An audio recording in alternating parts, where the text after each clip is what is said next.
Okay, we're going to calm things down now and play a beautiful short work by a wonderful women composer, Amy Beach, or as she was known in her lifetime as a composer, Mrs. H.A. Beach. We have played, Tim and I have played before a violin sonata of hers that is a full 30-minute long, incredibly worked out piece of music with a fugue in it, all these great intellectual things, but we don't have time to do that here. We thought we'd play one of her shorter pieces, but just to tell you a little bit about her, Amy, she was born Amy Cheney, and she grew up in Henniker, New Hampshire.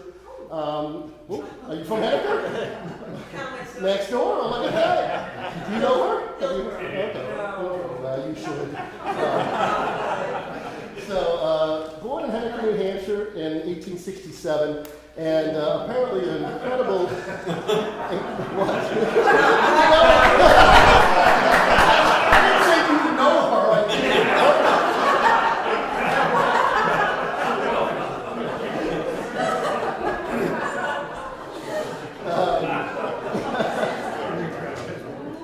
So apparently she was an incredible prodigy. Her mom described how at age 1 she could sing 40 songs perfectly in tune to her mom. At age 2 she was singing in harmony back with her mom as the mom sang. By age 3 she had taken up the piano, and at age 4 she had written and actually published in the little library some of her first music. So this was a very talented young lady, and there was a family friend, Henry Wadsworth Longfellow, the poet, who came by at some point when Amy was about 7 or 8 years old, and she must have played a little concert for him. And he realized that this was a great talent, and he told the parents, you really got to get down to Boston and get some better training for her. So they moved, and she goes to the New England Conservatory of Music to take some piano lessons with some important good teachers. But she also wanted to compose, but there was no place for her at New England Conservatory. They weren't taking any girls or women at the time to learn composing. They didn't think that was something women should be doing. So she was able to get a couple lessons at home, but for the most part she was self-taught. She would study the music of Bach and Beethoven and pore over the scores and see how the masters did it, and was able to learn from that. And maybe because of the fact that she didn't have some training, that she turned out as good as she did, because I think she wasn't held upon by rules. She was able to do some really inventive harmonies in her music. She was probably headed for a great career as a pianist. When she was 18 years old, she soloed with the Boston Symphony to great acclaim in a concerto. And there were a number of young women pianists at the time who were playing in Europe.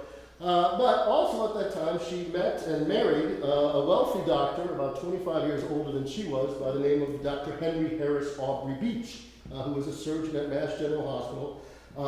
They got married, and basically he told her that as his wife now, it was beneath her to play piano for money, and she could do one benefit concert a year, but that was it for piano.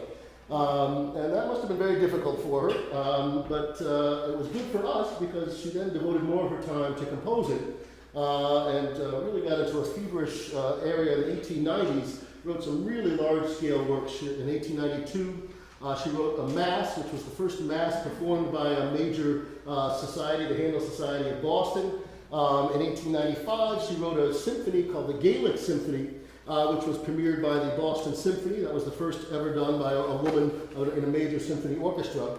And that symphony got the attention of a group of composers in Boston, in the New England area, known as the Second New England School, led by a guy named John Knowles Payne, who became sort of the first director of Harvard's School of Music, George Chadwick, who became the head of New England Conservatory, another guy, Arthur Foote. They all wrote reasonably good pieces, but they had all studied in Germany, had come back, and they essentially wrote second-rate German music, and it really was not very inspiring in a lot of ways.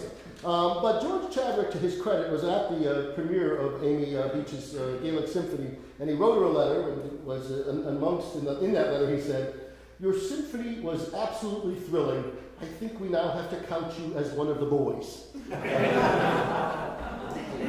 But her music did outlive us, and I don't think she needed to be one of the boys, although she was certainly writing at a very difficult time. This is what George Upton, an important critic, wrote in 1885 about the idea of women composers. She said, "Not only are women too emotional and lacking in stamina to write music, But a woman's mind simply cannot grasp the scientific logic of music making. Oh my God. Okay, so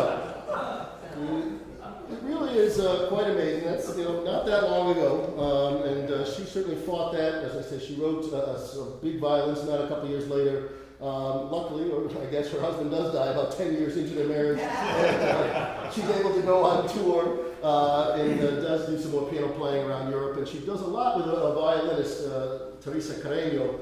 And that's why there's a number of short pieces for violin and piano, kind of salon-like music. Some might say it's a little too sentimental, but it is really, truly passionate stuff. And so we'll give you a piece called Invocation.